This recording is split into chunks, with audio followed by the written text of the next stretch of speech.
Wesh la famille, j'espère que vous allez bien. Aujourd'hui, franchement, la vidéo va être intéressante, Zap Actu comme d'habitude. Franchement, on perd pas plus de temps et on y va parce que quand même il y a des actualités dont j'ai vraiment envie de vous parler avec vous. Donc les gars, on est parti.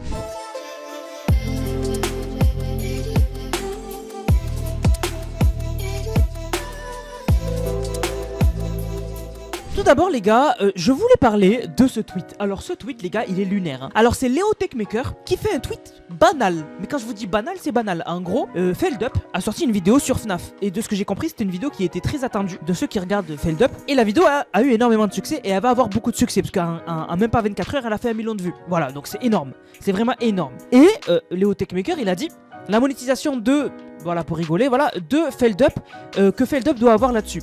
Le combo FNAF, donc plus facilement monétisable que des sujets plus creepy, plus 4 heures. Je serais pas étonné qu'1 million de vues égale 20 000 euros dans ce cas de figure, honnêtement. Je vais vous parler de moi, ma théorie, mais surtout, on va parler un peu des réponses. Alors, dans un premier temps, je pense qu'il est dans le faux complet. Hein. C'est-à-dire que là, cette vidéo-là, 1 million de vues, elle va pas rapporter 20 000. Voilà.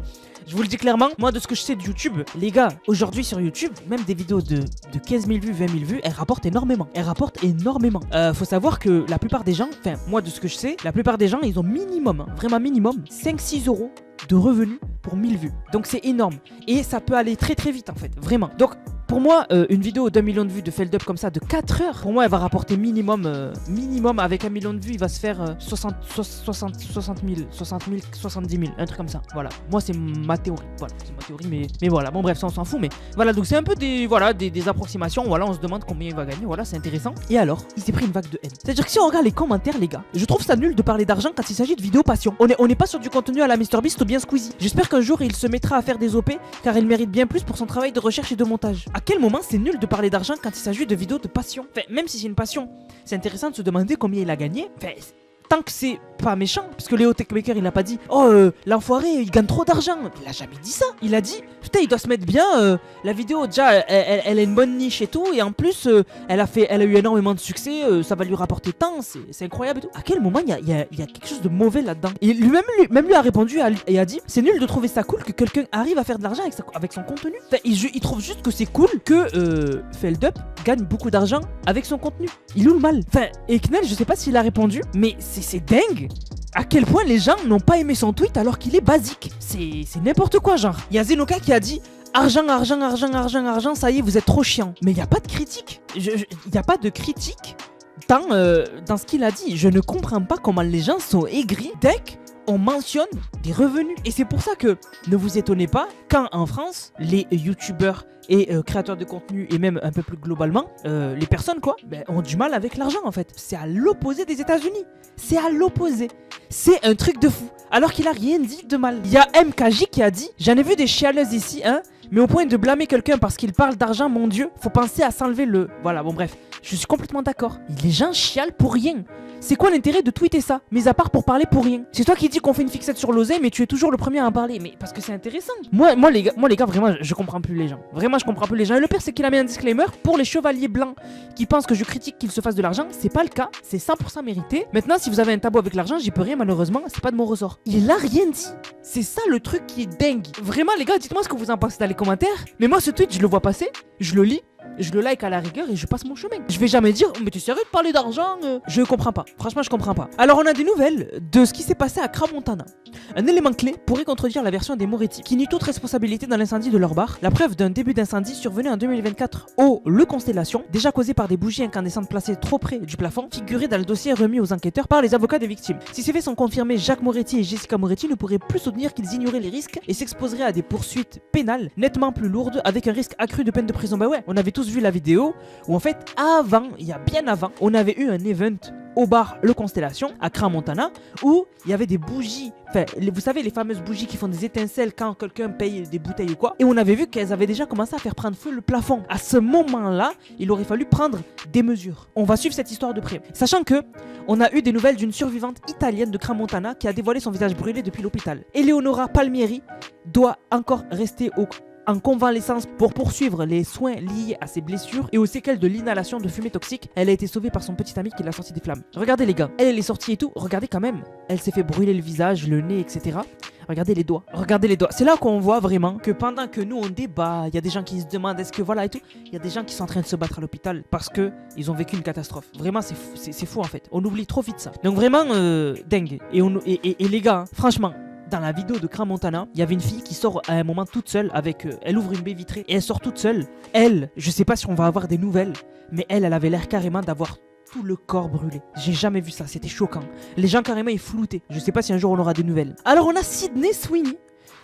Qui pourrait être accusé de vandalisme pour avoir été au Hollywood Sign et avoir en fait accroché un soutif de sa nouvelle marque de lingerie. Alors quand même, parce que j'ai envie de flex un peu. Il y a pas longtemps, j'étais à Los Angeles et je suis allé à l'observatoire de Los Angeles à côté du Hollywood Sign.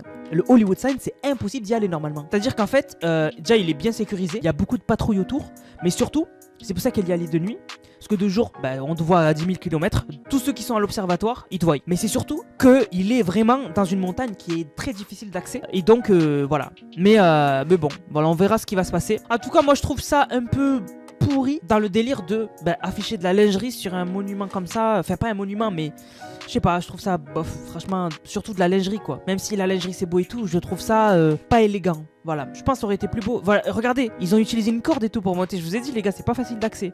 Moi, quand j'ai vu le Hollywood Sign, je me dis, mais attends, mais en fait, il est pas du tout facile d'accès en fait. Tu peux pas passer à côté, genre. Voilà, c'était mon petit moment de flex, les gars. Franchement, j'ai fait pour la première fois de ma vie, je suis allé aux États-Unis à Los Angeles. Laissez-moi flex un peu, les gars. Laissez-moi profiter un peu. Laissez-moi dire que je suis allé à Los Angeles et en plus que c'était pour le business. Voilà, laissez-moi faire, les gars. Bref, du coup, les gars, on va passer à l'actu principale de Asia de la team Nasdaq qui a appris qu'elle avait le S. Voilà, vous voyez ce qui est écrit.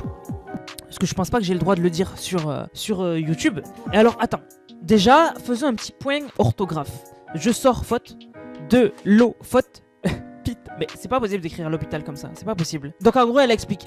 Donc en gros, je vous traduis pour ceux qui ont vraiment du mal avec son orthographe. Je sors de l'hôpital. On m'a annoncé que j'avais le S. Voilà. Alors moi personnellement, alors cette vidéo, elle a énormément tourné.